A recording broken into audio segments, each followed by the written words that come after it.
Chapter 19. Luckily for me, Captain Blue left out the part about Sharon, Tony, and me being up there to capture him. He talked about squatting in the apartment and borrowing the pets to amuse Bertha. Much to my relief, my parents didn't rush for the police or get mad at him. Dad checked on our secret door, something that he'd forgotten about years ago. Mom sighed and explained to the captain that she wouldn't even mind his staying there, except that we'd be moving there ourselves. Business wasn't at its best, and she understated. She'd start teaching in the spring too. Mom glanced at me uneasily as she said all of this, but I only shrugged. It wasn't like she was telling me something that I didn't already know. At least they aren't selling the shop yet. On the drive over, my dad and the captain talked nonstop. Dad told his favorite story. I was born in the pet shop, in the aisle between the reptiles and the rodents. It was snowing that day, and my dad couldn't find a cab. In those days, a retired doctor lived in the building. He finally came down and delivered me. What an exciting entrance, the captain exclaimed. Of course, my parents closed up the shop that day. It's the only day we've ever been closed, aside from the holidays. It's a grand shop, the captain added. Maybe you can do more advertising. We've tried everything, Dad admitted. Take a left at the light, then go past the old brewery. When I was a teenager, Dad said, there was a dance at the old brewery, but all they served us was root beer, my favorite beverage.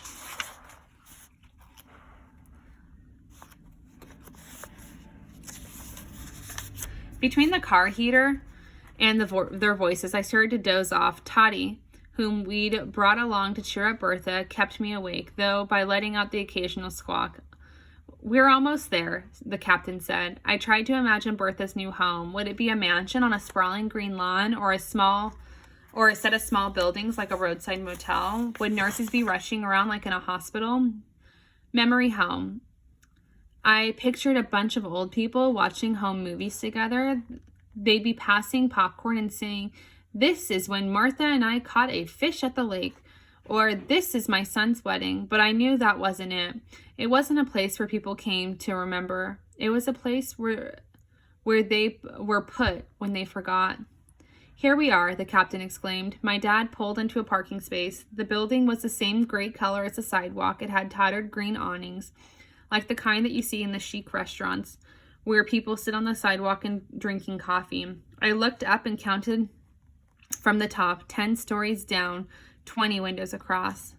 The brass plaque on the bottom floor was engraved with black letters, Memory Home. A couple of nurses leaned against the building, smoking cigarettes and laughing. One of them was short and chubby, and the other was tall with a long neck, which she craned toward us like a giraffe reaching for leaves from a high tree. They call such a place as this a rest home, but don't believe it, because the likes of them, the captain pointed to the nurses, won't give you a minute's rest. It's time for a pill, or change the sheets, or blood pressure check, or poke you with a needle. As if they knew that you were discussing them, the nurses stopped talking and stared at us. We stepped into the sort of lobby. Immediately, a lady in a lime green suit came rushing over. "You can't bring that thing in here," she pointed to Toddy.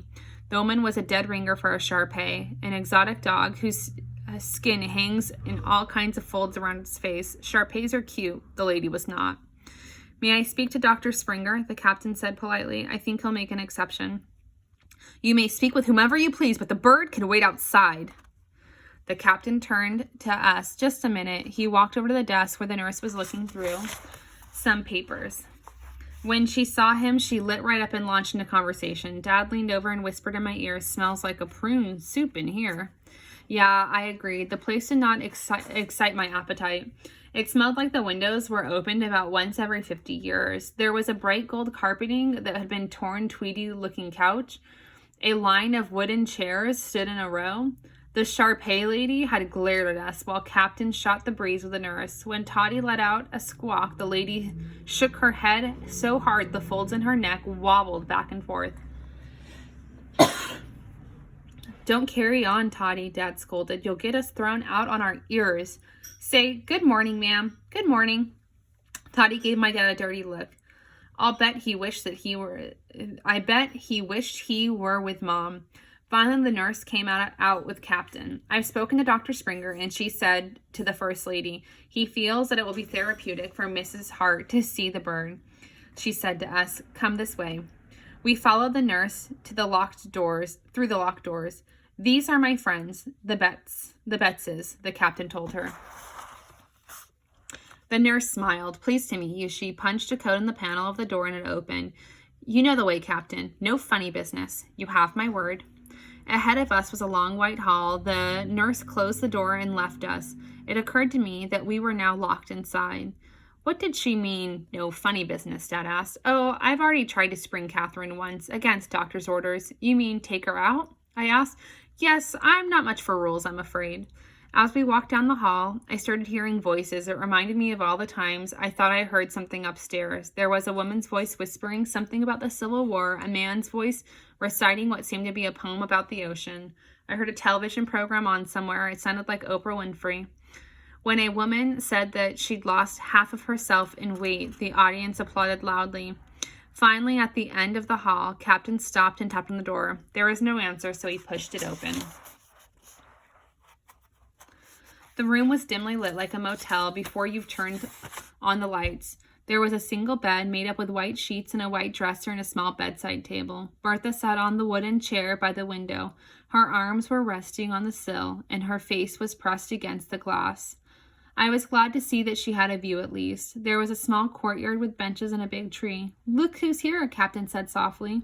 Bertha turned and looked straight at me. Captain, she said, I've got a new one. Mary, Mary, quite contrary, where did my garden go? Be fast, be slow, beware Miss Muffet, eating her bagel and cream cheese. My name is Bertha. I'd always felt her rhymes had a code. This one was pretty clear. Hi, Bertha, I whispered, and all of a sudden I felt like crying because this was it, a change. I wouldn't see her in the garden ever again. I wouldn't ever hear her soft voice up in the attic, because she would be here from now on, and you had to punch in a secret code to even open the door. So you found her, Dad said happily, swinging Toddy's cage to the table. And here's another friend, dear, the captain said, with feathers. Toddy moved his head with a jerky little movements until he fixed his eyes on Bertha. Then he opened his mouth and let out a squawk. Bertha dashed over and peered into the cage. Toddy, mind your manners, Dad admonished. Toddy puffed himself up and cocked his head. He examined Bertha as if she were the animal in the cage. The woman down the hall yelled loudly for persimmons. The guests on Oprah Winfrey applauded. Then the captain pulled over Bertha's chair and she sat in front of Toddy's cage. Good morning, Bertie, Bertha cried. Good morning, ma'am, Toddy said. Good morning. He spoke, Dad exclaimed. Bertha clapped her hands together. Jack be nimble, Jack be quick, Jack up the car, hi Jack, jackknife, Jack of all trades. My name is Bertha. Hi, Jack, Toddy repeated. A fine specimen, the captain gestured. Toddy, isn't he a fine specimen? Bertha? Fine, Captain, fine, Bertha agreed. She can keep him. Can she keep him, I asked. Oh, Aaron, I doubt that they let her keep such a noisy bird or any bird at all. Dad, even that guy who was in prison on Alcatraz could have canaries. Well, maybe they'd let her have a finch or something. And I could even come over and clean the cage, I volunteered. We shall ask the doctor, the captain said. Hi, Jack, Toddy shouted, overjoyed to finally found his voice. Oh, she's happy, she is. Catherine is happy today. The captain put his arm around Bertha. It's a shame that your little friend couldn't be with us this afternoon, Aaron. We'd have a regular party. Bertha pressed her face right up to the bars of Toddy's cage, and the captain pulled out some cards and dealt a hand to my dad. There was an old woman who lived in a sock on the block, Bertha began. Toddy was a very receptive audience. I looked at the window in the small courtyard. Aside from the big tree in the middle, the whole thing was brick.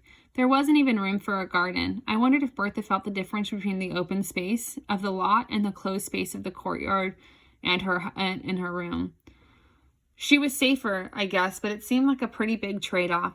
Come play a hand, Aaron, the captain urged. I sat next to my dad on the bed. I thought about how all of this was the result of Sharon's gutsy plan, and how sorry I was that she wasn't there to meet Bertha. And I know there'd be another time. I figured that on the way home, I'd get Dad to stop at the mall. There is a shop that sells cards and stuff like that, and I'd buy Sharon one of those heart-shaped boxes of candy, and the best Valentine I could find.